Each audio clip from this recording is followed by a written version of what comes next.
제가 존경하는 한국의 사상가 신영복 선생은 겨울철 옆 사람의 체온으로 추위를 이겨나가는 것을 정겹게 일컬어서 원시적 우정이라고 했습니다.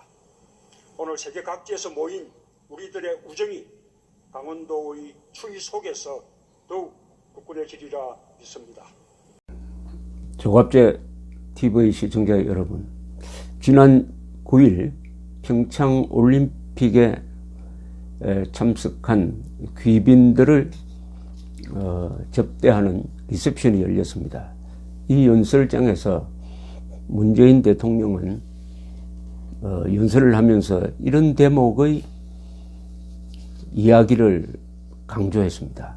한번 읽어보겠습니다. 제가 존경하는 한국의 사상가 신영복 선생은 겨울철 옆 사람의 체온으로 추위를 이겨나가는 것을 정겹게 일컬어 원시적 우정이라 했습니다. 오늘 세계 각지에서 모인 우리들의 우정이 강원도의 추위 속에서 더욱 굳건해지리라 믿습니다. 여기 제가 존경하는 한국의 사상가 신영복 선생이란 말이 나옵니다.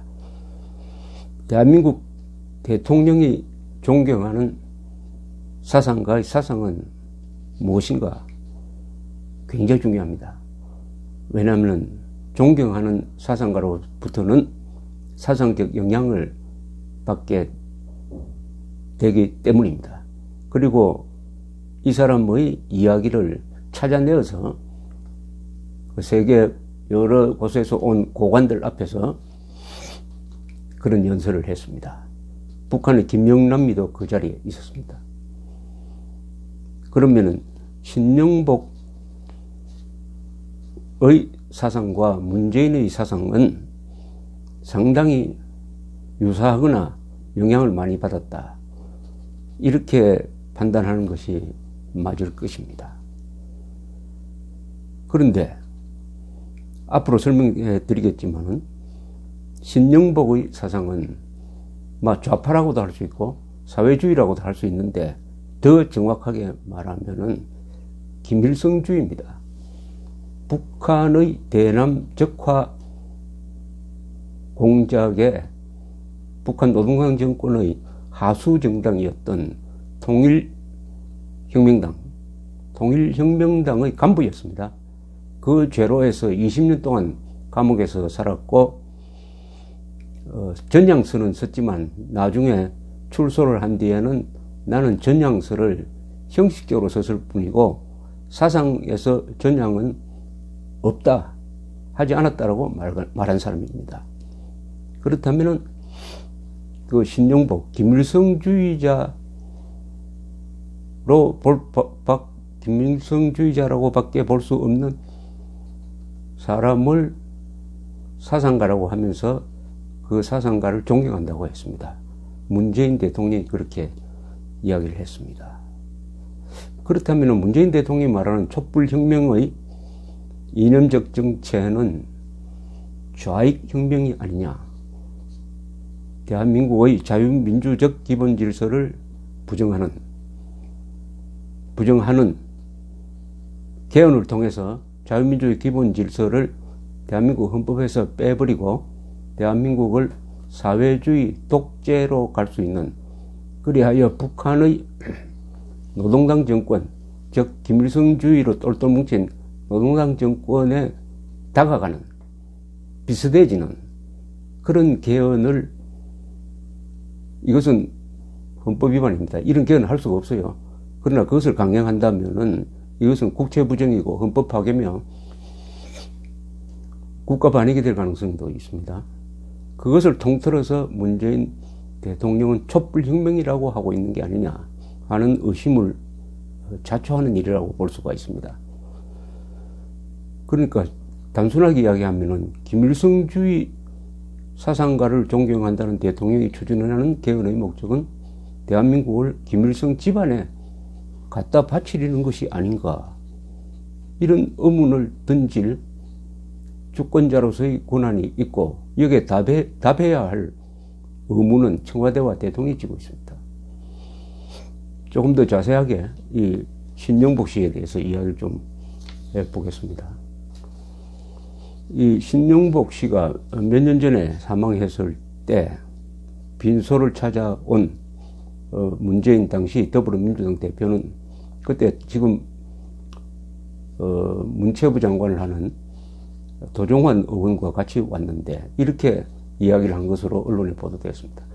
선생께서 나에게는 처음처럼을 주시고 노무현 대통령에게는 우공이산을 주었고 우리 당에 더불어라는 이름을 주고 가셨다. 선생의 더불어 정신, 공존과 연대의 정신을 늘 간직하고 실천하겠다. 이렇게 이야기를 했습니다. 여기서 처음처럼이란 말은 이 소주의 이름이 됐습니다만은 이 문재인 후보가 2012년에 사람이 먼저다 라는 대선 슬로건을 내걸었습니다. 그 글씨체는 신영복 당시 성공회대 석좌 교수가 쓴 것으로 보도되었습니다. 그러면 사람이 먼저다라는 이 말에 뭐가 담겨 있느냐? 사람이 먼저다. 집권한 다음에는 문재인 대통령은 사람 중심이란 말을 씁니다.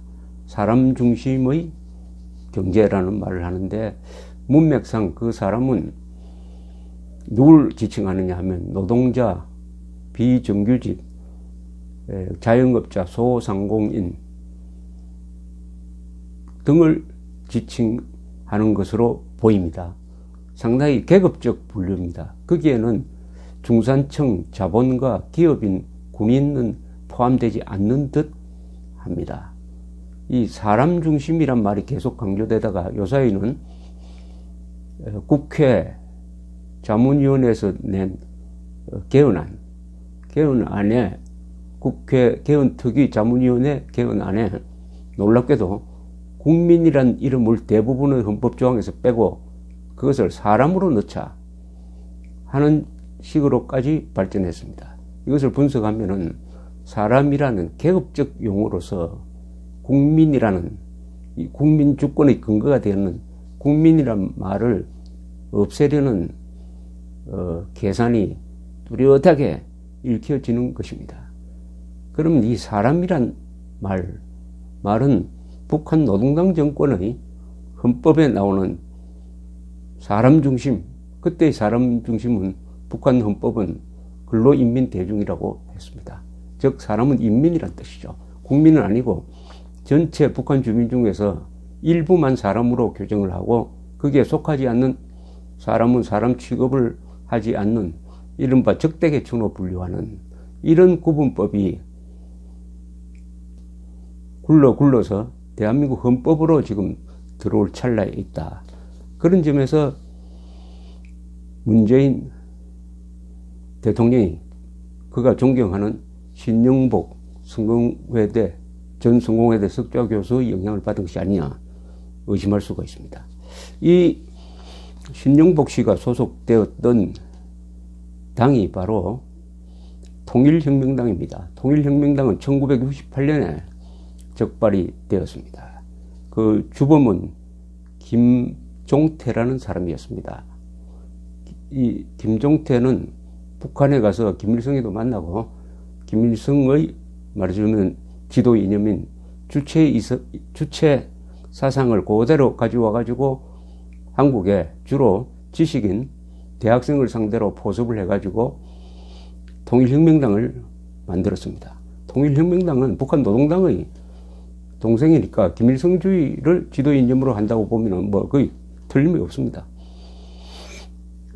김종태도 사용이 되고 김종태의 친척으로서 그 밑에 부하 역할을 했던 김진락도 사용이 되었습니다. 김진락은 사용되기 전에 책을 하나 남기고 사용이 되었습니다. 이분은 전향한 상태에서 전향한 뒤에 사형 집행이 이루어졌습니다. 거기 보면은 김진락이 신영복 씨는 신영복을 포섭하는 과정이 자세하게 나와 있습니다. 그때 신영복 씨도 구속이 돼가지고 무기징역을 선고받고 20년 복역을 했습니다. 그리고 한명숙 전 국무총리의 남편 박성준 씨도 그때 구속돼가지고 10년 이상 살고 나왔습니다. 이 신영복 씨에 대한 언급이 이렇게 나옵니다. 이 수사기록을 보면 1966년 11월 김진락은 자신의 집에서 북괴의 이익이 되는 점을 알면서 신영복과 만나 북괴를 이롭게 하는 행위를 할 목적으로 신영복으로부터 철학 노트 한 권을 받고 육사생독 9명에 대한 교양 상황과 박성준을 포섭하였다는 보고를 받았다. 당시에 신영복은 육사교관이었습니다. 교관.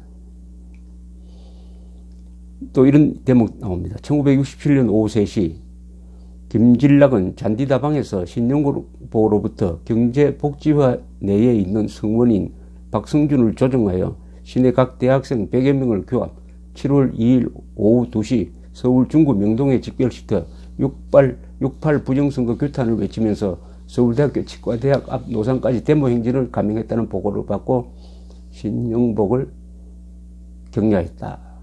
당시 신영복은 서울대 경제학과를 졸업하고 육사교관으로 근무하고 있었다. 뭐 이런 내용입니다. 자,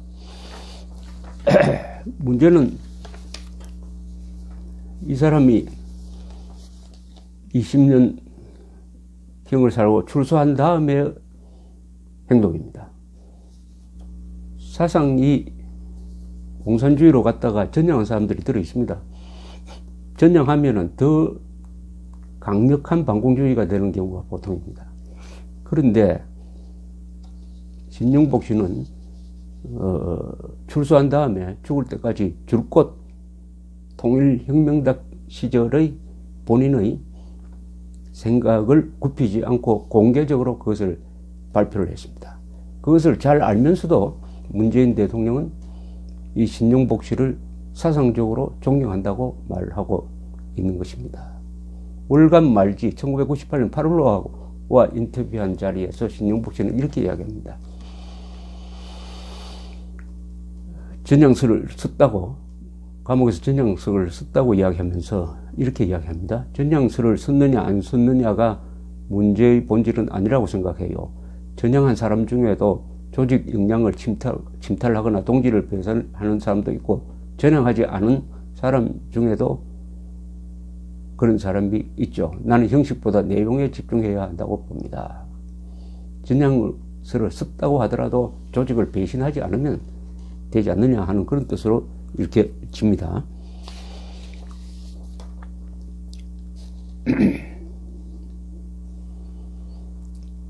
줄곧 북한 체제를 아주 적극적으로 비호하고 미화합니다. 예컨대 이런 발언이 있습니다. 황해문화 2003년 가을로 인터뷰에서 신영복 씨는 한민족의 세계와의 관계 방식에 있어서 두 개의 축이 있습니다.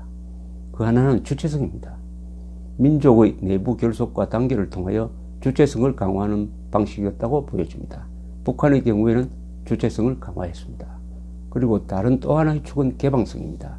남한의 경우는 개방을 통해서 문화적, 물질적으로 성장한 반면에 민족의 주체성을 잃고 종속화되어 있다고 할 수 있는 것이죠. 이게 핵심입니다. 대한민국이 민족의 주체성을 잃었고 북한 정권은 민족의 주체성을 지켜가고 있다는 것입니다. 아니, 어떻게 민족의 주체성을 지켜가는 북한 정권이 북한 주민들을 거지로 만들어가지고 지금 해외에 나가가지고 저렇게 노예 노동을 하도록 만듭니까? 이 주체성은 김일성, 김정일, 김정은 세 사람의 주체성이죠. 북한 주민의 주체성이 아니죠. 그런데 대한민국은 또 민족의 주체성을 잃었답니다. 그래서 종속화되어 있다고 할 수 있습니다. 아니, 대한민국이 지금 누구한테 종속화되어 있습니까? 일부 좌익들에 의해서 지금 대한민국이 북한 정권에 종속되어 가고 있는 점은 사실이죠. 그걸 종속화되어 가고 있다고 말한다면은 뭐 정확한 표현인데 이분이 말하는 것은 미국에 종속화된다 뭐 그런 뜻입니다. 경실련 총서 5 1995년 거기에 쓴 신용복 씨의 글입니다. 북한 체제에 대해서 살펴보면 자본주의 제국의 적대와 봉쇄 그리고 중소의 간섭에도 불구하고 민족 자주 자력 갱생의 기초 위에서 사회 정치적인 안정과 전후의 경제적 회생을 이룩한 점에서 긍정적으로 평가한다. 경제적 회생을 이룩한 북한 정권이 수십만 수백만의 북한 주민들을 굶겨 죽입니까? 그러니까 사상이 안 바뀐 거죠. 그 사상의 중심에는 김일성, 김정일이가 있다는 것을 잘 표현해 줍니다. 중앙일보와 1998년 8월 24일 인터뷰를 했습니다. 김대중 정부가 말한 제2의 건국은 적절한 표현입니다. 그것은 제1건국, 대한민국의 건국을 의미합니다. 제1건국이 바람직하지 않게 이루어졌다는 것을 전제로 하고 있습니다. 단독정부, 일제 미청산, 비민주적 권력 창출 등 제1건국은 결정적 결함을 안고 있습니다. 이걸 들어보면 문재인 대통령의 대한민국에 대한 부정적 시각과 이어집니다. 대한민국의 건국은 일제를 청산하지 않고 단독정부를 만들었고 비민주적 권력 창출을 했다. 그러니까 부정해야 한다. 의미에서 김대중 정부가 제2의 건국이라는 표현을 썼다면 적절한 표현이다. 이렇게 이야기하고 있는 것입니다. 문재인 대통령도 1948년 대한민국이 선거를 통해서 구성된 국회가 헌법을 만들고 그 헌법을 통해서 대한민국이 건국된 이 사실을 부정합니다.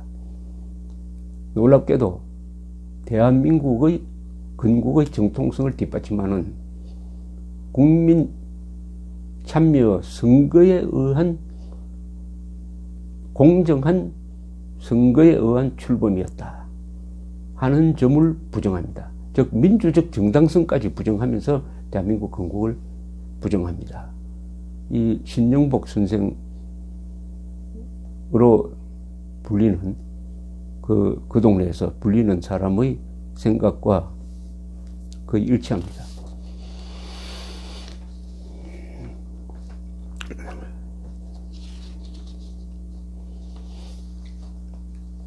핵무기에 대해서도 북한을 변호합니다.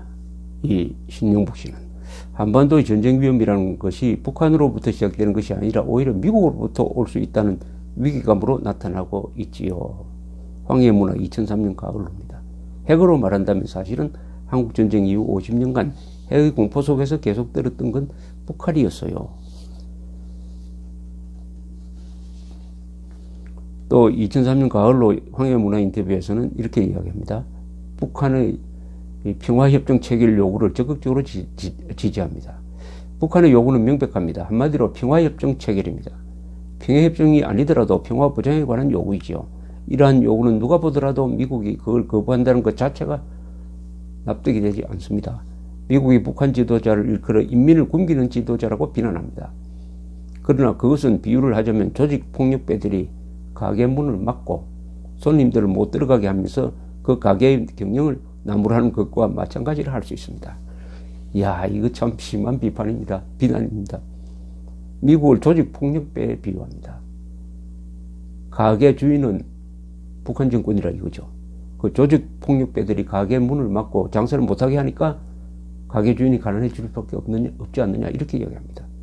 그런데 이걸 이야기하는 거죠. 왜 그럼 미국이 북한을 제재하느냐. 북한이 핵개발하고 한국의 대통령을 죽이겠다고 수시로 도발하고 하니까 미국이 한국을 지키기 위해서 그 가게 문 앞에 서 있다는 이 사실은 다 배제해버리고 가해자인 북한 정권을 피해자로 모는 이게 바로 신영복 사상의 핵심입니다. 신영복 사상에 묻들면은 신영복 사상을 존경하면은 대한민국을 적으로 봅니다. 미국을 적으로 봅니다. 그리고 북한 정권 김일성, 김정일, 김정은을 존경하게 되는 것입니다. 핵 개발에 대해서는 오히려 자랑스럽게 생각할 것입니다. 자랑스럽게. 문재인 대통령 머리에 신영복 씨의 이런 사상이 들어가 있는 것이 아니냐. 그렇다면 문재인 대통령과 이 정부가 추진하는 대외 정책, 대내외 정책의 방향은 어떻게 되느냐? 한미동맹 해체를 꾀하는 것이 아니냐? 대한민국의 자유민주 체제를 사회주의 독재 체제로 바꿔가지고 이른바 낮은 단계 연방제식의 북한식 공산화 통일로 가기 위한 대내외 정책을 펴는 게 아니냐 하는 의심할 권한이 주권자에게 있습니다. 저도 주권자의 한 사람입니다. 그래서 이런 말씀을 드리는 거예요. 지금 문재인 촛불혁명 세력이 추진하려고 하는 개헌의 목표는 분명합니다. 자유민주, 시장경제, 방공, 법치 이것을 다 해체하려고 하는 겁니다.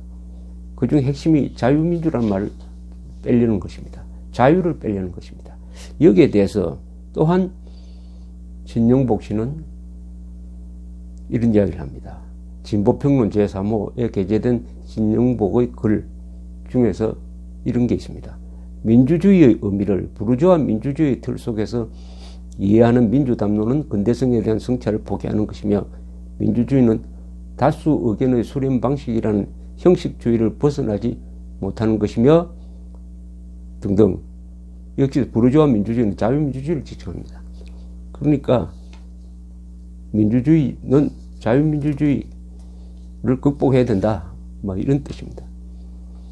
연세대학교에서 민노당 당원들 상대로 한 강연에서는 이렇게 이야기합니다. 자본주의 체제, 종속적 자본주의, 천민적 자본주의가 우리나라에 언제까지 갈 것인가? 비인간적인 근본적 모순 구조는 영원히 지속될 수 없다. 억압적 구조에서 취약 역량을 가지고 희망을 만들어 가야 하는 것이다. 힘들어도 쇳길은 없다. 사회를 바꿔내자. 무서운 이야기입니다. 자본주의를 정면으로 부정합니다. 자본주의, 비인간적인 구조라고 이야기합니다. 이 세상에서 가장 비인간적인 북한 노동당 정권의 인권 탄압에 대해서는 한마디도 하지 않습니다. 이게 사상이 잘못된 사람의 무서운 점이죠. 무서운 점이죠. 자, 이런 신영복 씨를 사상가라고 이야기하면서 신영복 씨가 김일성 주체 사상 이외에 다른 부분에서 한국의 사상가라고 불릴 만큼 무슨 좋은 학설을 만들어낸 적이 있습니까? 그러나 문재인 대통령은 제가 존경하는 한국의 사상가 신영복 선생이라고 이야기했습니다. 대한민국 대통령이 존경하는 사상가의 사상은 대한민국의 정통성, 정체성, 그리고 자유민주주의, 방공을 다 부정하는 김일성주의적 사상이라는 점을 부인할 수 없을 것입니다. 우리 국민들이 지금 이 세상이, 이 나라가 어떻게 돌아가는지 관심 있게 보지 않으면은 어떤 일이 벌어질지를 잘 보여주는, 어떻게 보면은 문재인 대통령의 치명적 실언입니다. 또는 치명적 고백일지도 모르겠습니다. 감사합니다.